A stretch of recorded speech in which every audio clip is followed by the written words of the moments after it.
Glad to have you with us, all of our guests. I'm glad you're here, too.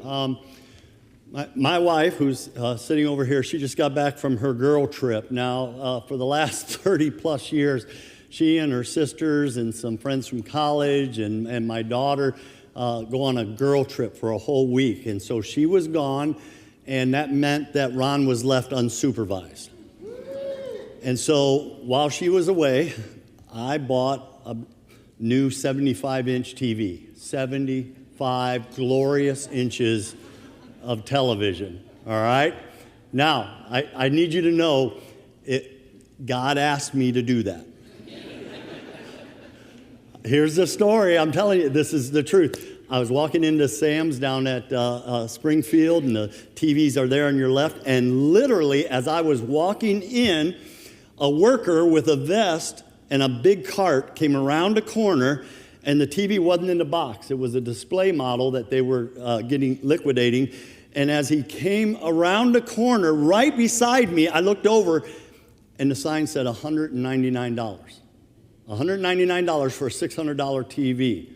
That is a gift from God.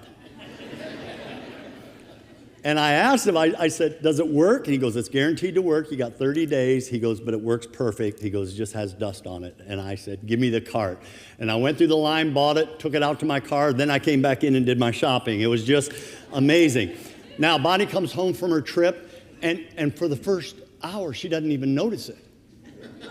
Our old TV was only 45 inches. I mean, it's small. And now, like, the whole wall is TV. And she doesn't even notice it. And she's going on and on about her girl trip. And I'm like, yeah, it's great. And then finally she stopped and she goes, oh, man. She goes, so what did you do while I was gone?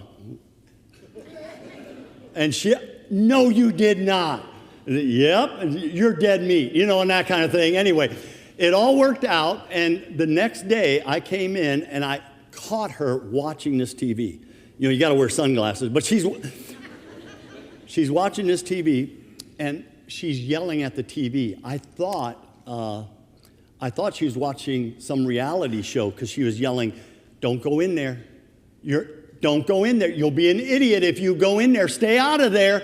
And I came around the corner. She was watching our wedding video.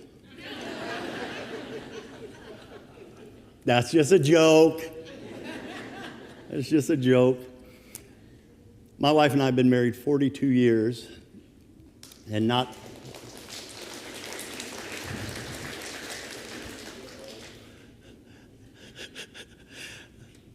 never mind. Too many jokes came to that. Never mind. 42 years, and not one day did I ever question her faithfulness. Today, we're in this series titled Turn Your Mess into a Message. And God is about to use a very messy marriage as part of his message. Now, for everyone in the room, I know some of you were handed divorces that you never wanted. And if you go through this sermon and this passage and you're putting yourself in this story, you're going to start feeling really guilty. And that's not what this story is in the Bible for. It's not in here to increase someone's guilt. It's in here to display the love of God so that you will stop and marvel at the love of God. But it's a really messy story. And catch this. God's going to orchestrate this mess. He wants this message for us, which tells me it doesn't matter what your messy story is. I have a messy story. I serve with co-workers in ministry, and all of them have back messy stories. If they didn't have messy stories, they wouldn't have needed a Savior, and they needed a Savior as bad as I did. We all needed Jesus. I serve with elders who all have messy stories. Many of you, the reason we are close friends is because I have a messy story, you have a messy story, and we discovered the grace of God in all of this. And that's what this story is meant to entail. It's meant to send the message, not so you will feel guilty for your past. I need you to get over that for a moment. But so that you will look at the grace of God. Even in our messes, the grace of God just comes over us. So what's going to happen? God has this prophet in the Old Testament, Hosea. And Hosea is God's man to speak God's message to God's people, Israel. The problem is, Israel has been horribly unfaithful to God. After all that God has done for them, all the miracles of the Old Testament, all the pulling out of Egypt and rescuing them, after giving them the promised land, Israel will turn to other gods. They're going to two-time God. And in this moment, God's going to use Hosea and his marriage as a message of his unfailing love for his people. And it's going to make your head wag. You're going to be like, I can't believe God is putting this together. It is. The same message that was intended for Israel 3,000 years ago is intended for you and I today. God has preserved this story for you and for me. So here we go. We're going to be in the book of Hosea. We're going to start with chapter 1, verse 1. The Lord began to speak through Hosea. He said to him, go marry a promiscuous woman, have children with her, for like an adulterous wife, this land is guilty of unfaithfulness to the Lord. Wait. Hosea is a godly man.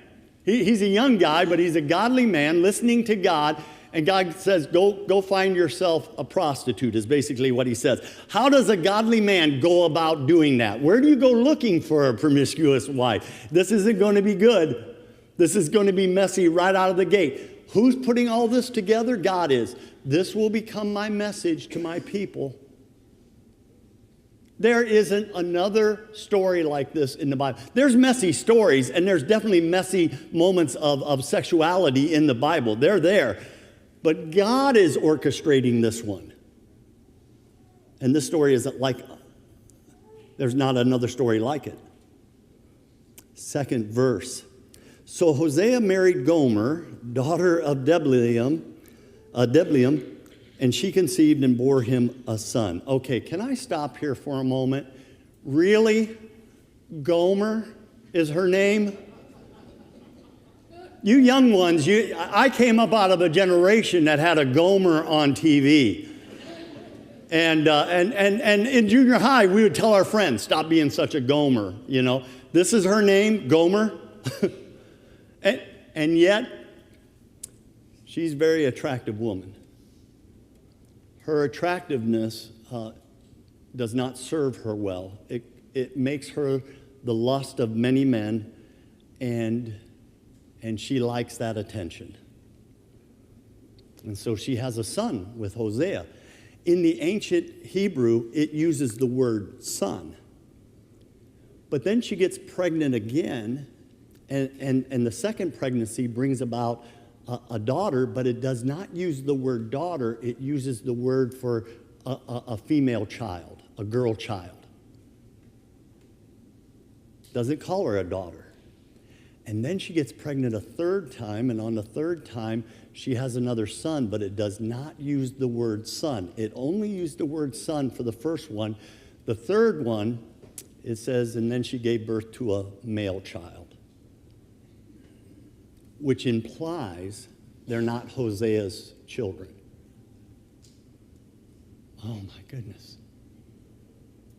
She's in this marriage that's orchestrated by God. She was promiscuous before, but now she's promiscuous again. And then she does the unthinkable in this story. She abandons her family. She leaves her husband, and she leaves those 3 children. She returns back to a lifestyle of lust. Can't even imagine the pain in this moment. It had to be so bad for the kids, so bad for her, so bad for Hosea. She turns her back on everything and goes back to a life of prostitution.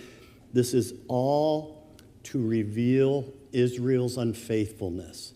Over and over and over again through the book of Hosea, it identifies their unfaithfulness in chapter 4, in chapter 5, in chapter 6, in chapter 9. Their unfaithfulness, Israel's unfaithfulness. They were unfaithful to God. They were unfaithful to this is who they had become because they turned to false gods. And yet in this story, this man is still in love with his wife. God even says, I know you still love her. So God says, I want you to go get her. Here we go, chapter 3, verse 1. The Lord said to Hosea, go show your love to your wife again.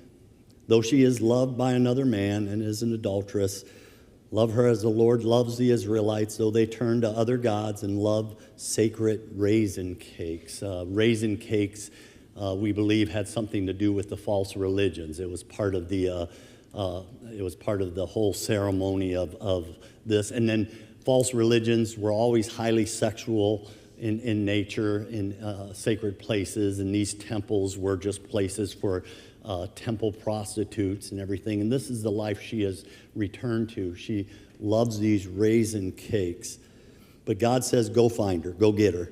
Where does a godly man go looking for his wife like this? How messy is this search? How painful is this pursuit? It makes a godly man go down streets that everybody says, oh, Hosea, don't go down that street. A godly man wouldn't be found on that street, and that's the street he goes down. And then he finds himself at a house. Hosea, don't go in that house. No godly man would go in a house like that, and he goes in that house. I'm looking for my wife, Gomer.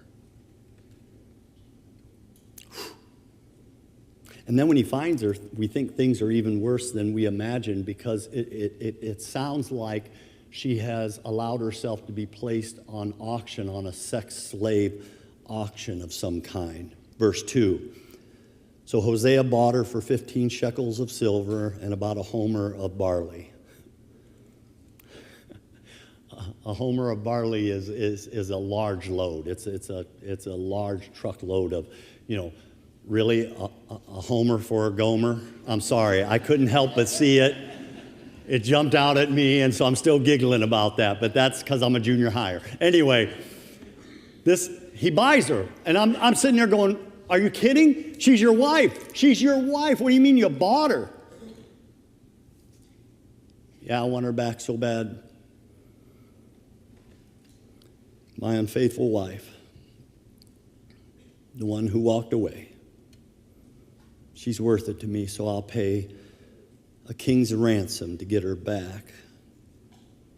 Hosea is the one man who, even though he's been through this much pain, refused to take off his wedding band.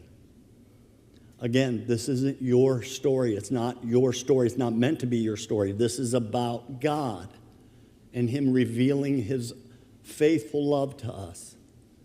But Hosea's in this mess, and God put him there. And he wants this runaway back. I couldn't find it, but I remember it. It was a children's book that we had called The Runaway Bunny, and used to read it to our kids. Here's just a few lines from it. Once there was a little bunny who wanted to run away, so he said to his mother, I'm running away. And she said, if you run away, I will run after you, for you are my little bunny. He says, well, if you run after me, then I will become a fish in a trout stream, and I will swim away from you. And she says, if you become a fish in a trout stream, I'll become a fisherman, and I'll fish for you. And he says, well, if you become a fisherman, then I'll become a rock on a high mountain high above you. And she says, if you become a rock on a high mountain, I'll become a mountain climber, that I may climb to where you are. And he says, well, if you do that, then I'm going to become a sailboat, and I'll sail away from you. And she says to the little bunny, if you become a sailboat, I'll become the wind, and I will move you to where I am. And finally, the little bunny says, shucks, if you're going to go through all of that, I guess I'll just stay here and stay your little bunny. If that was my little bunny, we'd be having bunny stew. My kids never appreciated that last line, but it made me laugh. In this moment of Hosea searching for his unfaithful wife, what are you cheering Hosea to do? As I reread this story this week, can I tell you where I was? I was saying, leave her. Dump her. She's unfaithful. You can't trust her. She'll do it again, Hosea. What are you thinking? Move on. Something better will be out there. These are things I was thinking. And then I was reminded, this is meant to show me the love of God who does not let go. Just because you and I make messes of our life, he does not drop you like a hot potato. It's not in his nature to let go. He pursues us like a pack of dogs. And because that's his nature, it's Jesus' nature too. And guess what? In this story, Hosea is meant to point us to Jesus. Jesus is our Hosea. Jesus is our mommy bunny. Jesus is our shepherd who goes looking for one lost sheep. Jesus is the woman who stays up all night looking for one lost coin. Jesus is the one who says, I've come to seek and to save those who are lost. This is Jesus. And if Jesus is Hosea in this story, and then it hit me, well, then we're Gomer. And suddenly I changed my tune. Don't give up on her, Jesus. Go looking. Come find us. Forgive me for all the times of unfaithfulness, all the times I went too far, said too much, did too much. Don't give up on me. Show me your grace. Please don't dump me. And Jesus doesn't.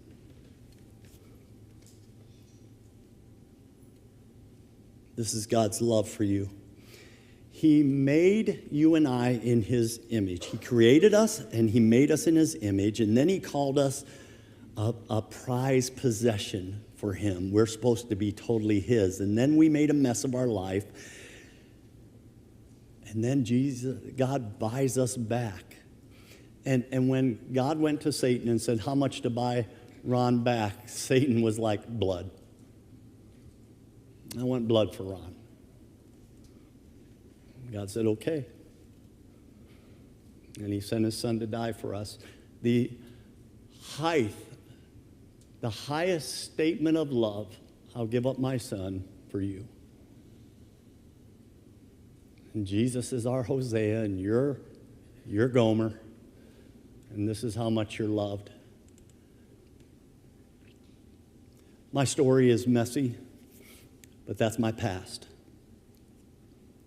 Today I have a new story because of Jesus Christ. Doesn't mean I don't have a messy past story, but I have a new story because of him. And so do you. This was my story, but I have a new story that I sing in a new song. And you've joined me in this, most of you.